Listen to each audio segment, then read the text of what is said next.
Hello and welcome to First and Poloni, the first episode of the bowl season. Joined with me as always is the man and the legend himself, Mr. Andrew Cooper. How's it going, buddy? What's up, bud?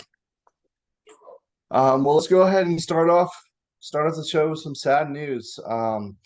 Monday, Tuesday nights, but Monday night, late Monday night, the infamous and one of my favorite college football coaches of all time, Mike Leach, passed away, unfortunately. He did have a heart attack and stroke over the weekend during one of the practices. Unfortunately, complications arose, and he is no longer with us. Um, but he was a legend in himself between Washington State, Mississippi State, Texas Tech. Um, Pretty much brought to us the what's now known as the air raid offense. All of his offenses were great, and who could ever forget the amazing press conferences that he was always a part of, talking about aliens and Bigfoot and how to swing a baseball bat. I think was even on one of them. What are your thoughts on Yeah, the Leach kids, here? the kids are too worried about eating turkey and seeing their girlfriends. That's just some devastating news, man. It's probably one of the highly respected coaches in the game. Um, I would have never figured he would have went out like that, but Yeah, unfortunately, God wanted him upstairs to make some play calls, and that's where he's going. yeah, and I mean it's just a shame because Mississippi State seemed to be like another program on the rise. He had a couple good games this year. They won against Ole Miss. Everything was looking up for them, and unfortunately, hearing the news, everybody I've seen, at least in the last couple of days, have always spoke very highly of him. They said it was a little weird, but that's that was Mike Leach for you, You gotta that's for think. sure. You gotta think. You gotta think too, there, man. He was actually smart outside of football. I mean, he wrote his own book. Was a Yeah, professor, taught some classes at Washington State or Washington. No, yeah, Washington State. no, Washington State. Yeah, I remember those Washington State teams, and that was when that's when he gave all of his funny press conferences. And I don't know, man, he had some great speeches. But um, anyways, to kind of move on from that, let's talk a little bit else of what's happened throughout college football this week. We are very East Coast heavy show, ACC, especially NC State, because that is Mr. Cooper's favorite team. We did hit Devin Leary did hit the portal for his extra year of eligibility. Some spots that came up was Notre Dame, South Carolina, and Kentucky. Kentucky in his most recent visit. Do you see him going to any of those schools? What are your thoughts on Mr. Leary? Out of those schools, I would say either Kentucky or Notre Dame, but I'm going to lean more towards Notre Dame. Yeah, I can see that. And Marcus Freeman needs a quarterback because he doesn't have one right now. I know Phil Jakovich, who was former Notre Dame guy, went to Boston College. He's going to Pitt. He announced. Um, we have a couple other big name players. Alabama's losing like four wide receivers, which is huge. I told you that would happen. But these players, um, I mean, this is a whole new thing with the NIL deal and everything like that. I know Texas A&M had the number one recruiting class last year, and they had the most players in the transfer portal this year with 21. Florida has 17, I think. Um, it's kind of crazy, and it'll be interesting to see how um, coaches handle it now. Another quarterback who's announced is Grayson McCall from Coastal Carolina, which is exciting to me. I thought he would have gone to the draft, but he got hurt.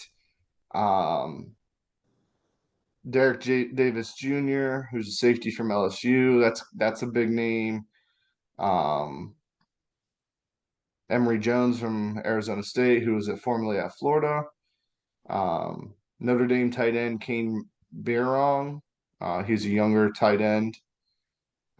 Any other big names that you've seen in the last couple days? Excited to see where they may go. Maybe Coastal Carolina. Um, maybe he goes to NC State and challenges Mr. Morris and Finley for the job up there. I highly doubt that.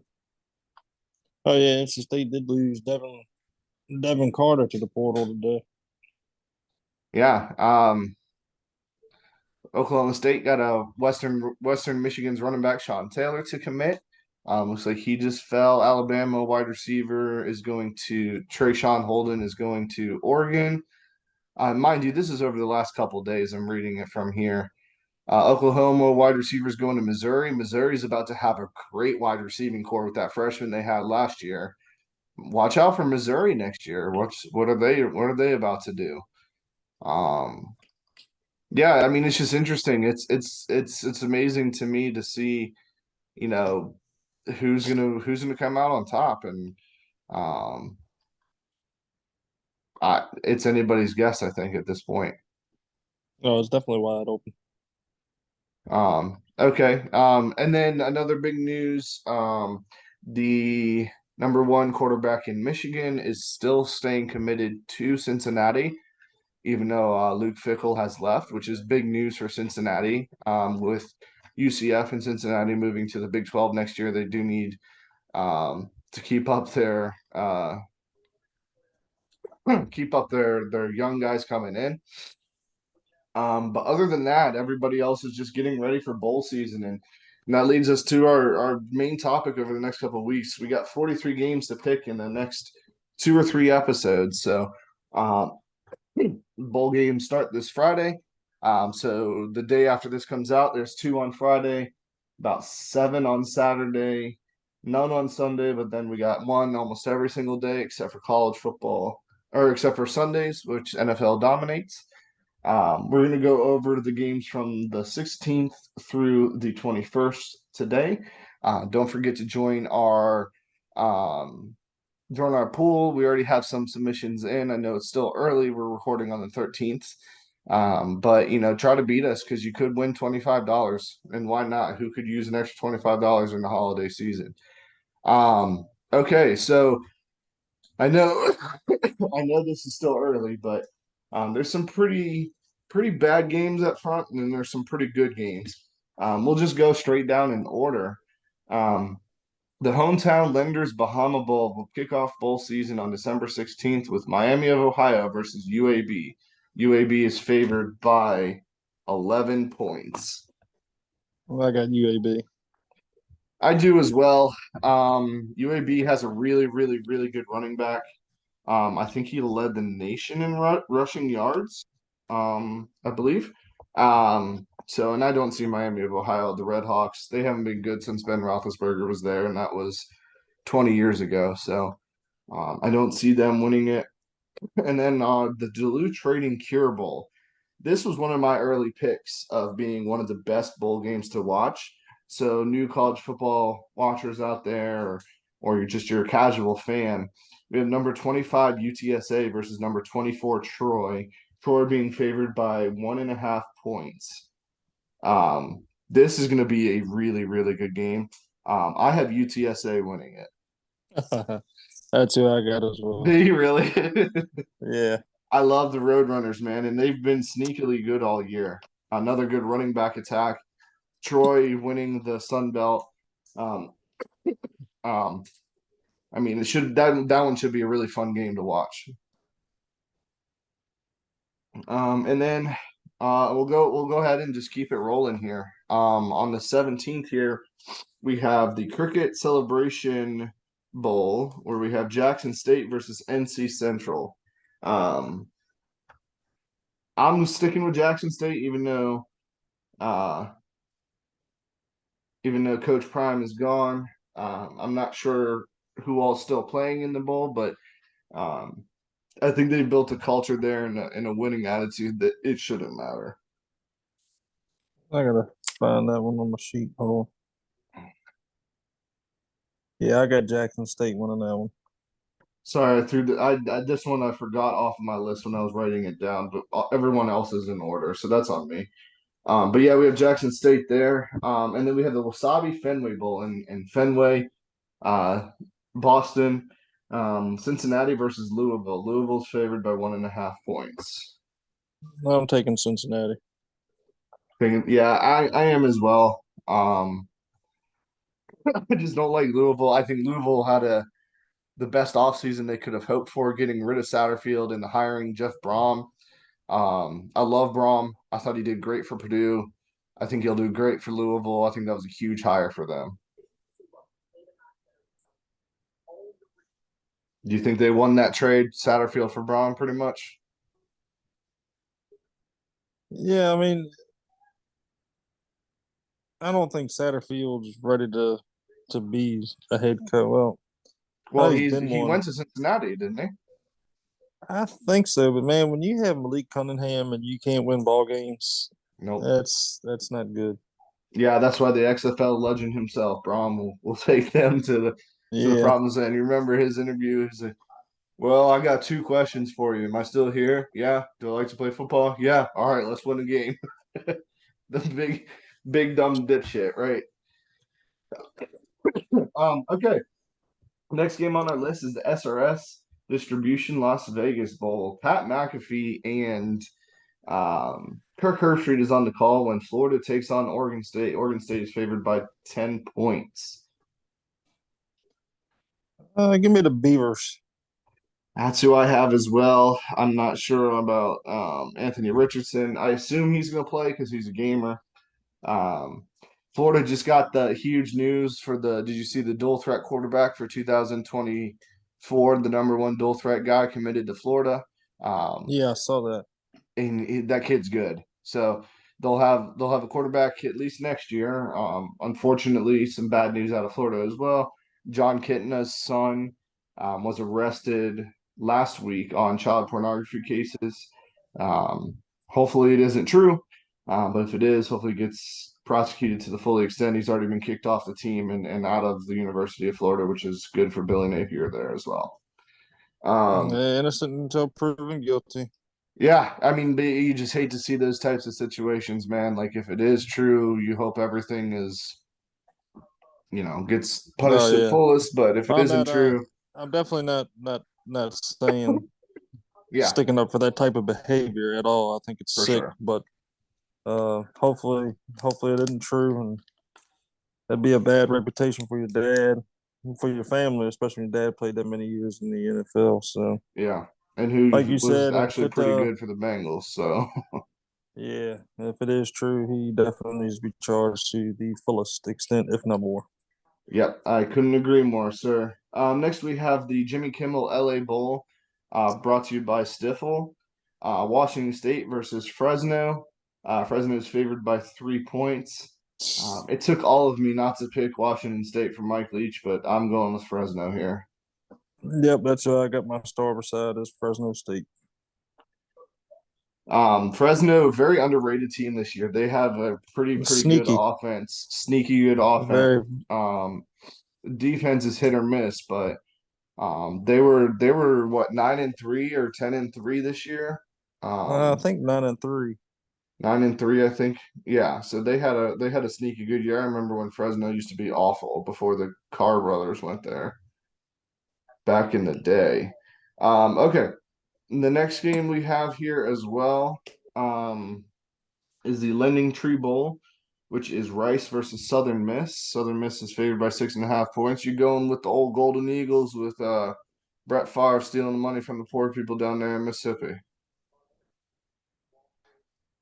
First off, everybody hates a winner, so yes, I'm going with Southern Miss. I actually have Southern Miss as well. um, well, Rice is always sneakily good, but they're the only one of two 5-7 teams in the college bowl season, so or only 5-7 bowl team. Um, so I'm going with Southern Miss as well. The Golden Eagles, I believe Frank Gore's son is still on the team, so that makes me want to pick them, and I love Frank Gore Jr. Um, I think this next one, the next game, if it's on the sheet correctly, I think this is where we're going to disagree. The SMU, or it's the New Mexico Bowl. SMU is favored by 3.5 points over BYU. Sir, I've been high on SMU all year, and BYU is not good, so I'm going with SMU. You see that right there? SMU got a star. Yep. So give me SMU. SMU has a really good receiver and a really good offense, and I just don't think BYU, they just haven't shown me anything this year. You never know which team they're going to get. Is it the team that loses to East Carolina and Notre Dame, or is it a team that goes out and competes, against some of the better schools, right? Yep. You just never know with them. But that one should be another good game, sneakily good game, I think, as well. Um, Next one on our list is the Frisco Bowl, North Texas versus Boise State. Boise State's favored by 10.5 points. North Texas has not won a bowl game in their last 13 appearances. Does that change? No, give me the Statue of Liberty in the Yep. Fiesta Bowl. The old Kellen Moore and Ian Johnson I think so. versus Yeah. Oklahoma. Yeah. That's where I'm going as well. North Texas also fired their coach after a winning season, which even though they have, and their quarterback is only 9 months younger than me. He's the oldest quarterback in D1 football. Um, doesn't help at all for that. Um, so those are all the games on the 17th. Quite a few games there. We're about halfway through the list. Any games kind of poke out to you on what you're looking forward to? Maybe some surprising games closer than the spread, anything like that? On the games that we just went over. Yeah, of the games we just went over. Yeah, I think the Cincinnati and Louisville game is going to be closer than what people think. I don't think any team is really going to be able to pull away on that. Let me Yeah, see. surprisingly bad offenses for as much hype as they got.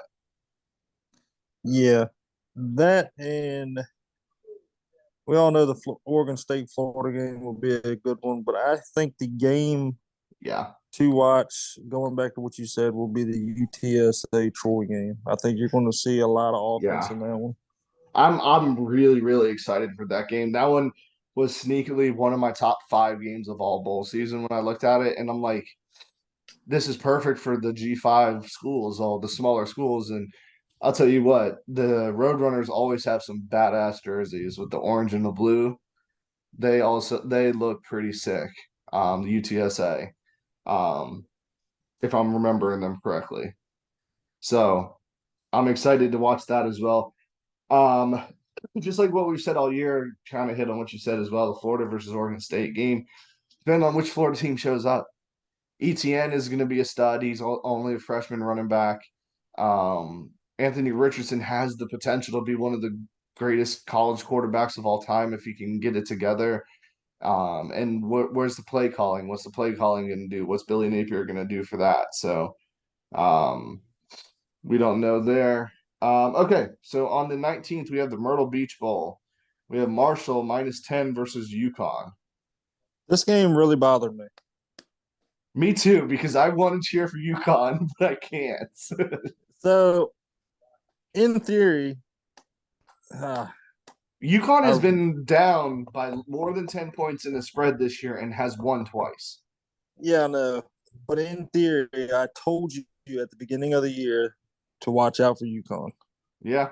We watched with them Jim week Moore. 0 and we both were very, very impressed. I had UConn starred, and I'm going to tell you why this. I'm going to tell you why I scratched out and put Marshall. I think Marshall has more experience in a bowl game atmosphere. Yep. They upset Texas A&M, was it earlier this year? Notre Dame. Notre Notre Dame. Dame. Okay, At Notre Dame. that's right. They upset Notre Dame. Don't get me wrong. Notre Dame was still trying to figure out their identity at that Week time. 2. Yep. Yeah, I picked Marshall in this one. It's probably going to bite me in the tail, but I want to see Jim Moore have another consistent year and get the bowl game under his belt. And I think next year, if they are in a bowl game, UConn delivers. But I'm taking I Marshall. I'm gonna I had Marshall written down. And you and I both have been high on UConn all year. And I just want to see something. They beat Liberty, which is a good win, but they lost to Army, which is a bad loss. They beat Boston College. They beat Fresno State. They got spanked by NC State and Michigan and Syracuse. So I want to pick UConn so bad, but I just can't. I think you're right. One more year, let Jim Moore get under his belt. I'm going Marshall here as well. I hope I'm wrong. I'm going to be cheering for UConn, but picking Marshall is a To safe bet. me, to me on this pick, this is more of a stat pick trying to get more wins for me. It's not that I do not like UConn because Right. I like the resurgence of UConn with Jim Moore, Oh, yeah. but Going to be a fun team to watch next year. I have them my coming guts, close to a conference title. yeah, my gut earlier had UConn, but I think Marshall has they've been there. They Yeah. played in big games this year and they won in big games, so I got to go with Marshall. Yeah, I'm with you as well. And our boy AJ played there from Caroline High School as well. So we got to go back for all high school ties and cheer for them too. So, all right. And then December 20th, we had the famous Idaho Potato Bowl. Eastern Michigan versus San Jose State. San Jose State's favored by 3.5. I know nothing about either one of these schools. I'm going with the cooler logo at this point. I'm going with San Jose State. Really? Yeah, I got Eastern Michigan. I know nothing about them. I And don't I either, but yeah, the way I they looked seem at it pretty is, they seem pretty even with the stats. Like I yeah, don't. the way that I looked at it is the ones that couldn't get into Michigan are probably at Eastern Michigan, so I'm going with that. Well, Central Michigan would have been my guess. Central or Western Michigan before Eastern Michigan. It doesn't matter. They still have Michigan in their name, so Fair enough. Um, And then this game was a pretty tough one for me to pick as well. We have the roofclaim.com bowl, Boca Raton Bowl. Sorry, roofclaim.com Boca Raton Bowl. Liberty versus Toledo. Toledo is favored by 4.5 points. Now, we don't know which Liberty we're getting. Hugh Freeze is gone, so do they win one for the interim coach? Toledo's had a pretty solid offense all year. They got pretty fast guys at receiver and running back, if I remember correctly. Um, I picked Liberty because it's better to what is it? Better to know better to know the team you do versus the one you don't, and I don't know anything about Toledo. So not so fast. Give me Toledo. I that think was the a tough loss of one. Hugh Freeze, Yeah. yeah, but I think the loss of Hugh Freeze kind of put that team down in the dumps. So I picked Toledo on that one. Yeah, and you never know which Liberty you're gonna get, the one that's gonna beat Arkansas or the one that's gonna lose to UConn. So that's a fair pick, and Toledo's probably gonna win that one. And then the last game of the night, on December 21st, which is next Wednesday. We have the R&L Carrier New Orleans Bowl. We have Western Kentucky, whose quarterback has decided to remove himself from the transfer portal and stay, versus South Alabama, uh, who's favored by 8 points as of right now. Let me see if that might have slid because the quarterback's coming back. So let me check to make sure. And that's actually big news because I was a big fan of Western Kentucky's quarterback. Um, it's still um, no, it moved down to 4 points, and I'm actually switching my pick to Western Kentucky. So a I whole don't know 4 point anything. drop. I Austin don't Reed is know. his name, I I don't know believe. anything about either team, but I've been to Alabama and I love Alabama, so I'm going with South Alabama. Yeah, that's who I had, but then I saw today that Austin Reed's coming back. Austin Reed's stat line this year: 4,247 yards, 36 touchdowns, 10 interceptions. Coming back, dude's a gunslinger. He would have been a great quarterback in the transfer portal. But South Alabama's quarterback's not bad either. 2,900 yards, 25 and 10. So that's not awful. for a 10-win team. So, yeah, I'm switching mine to Western Kentucky.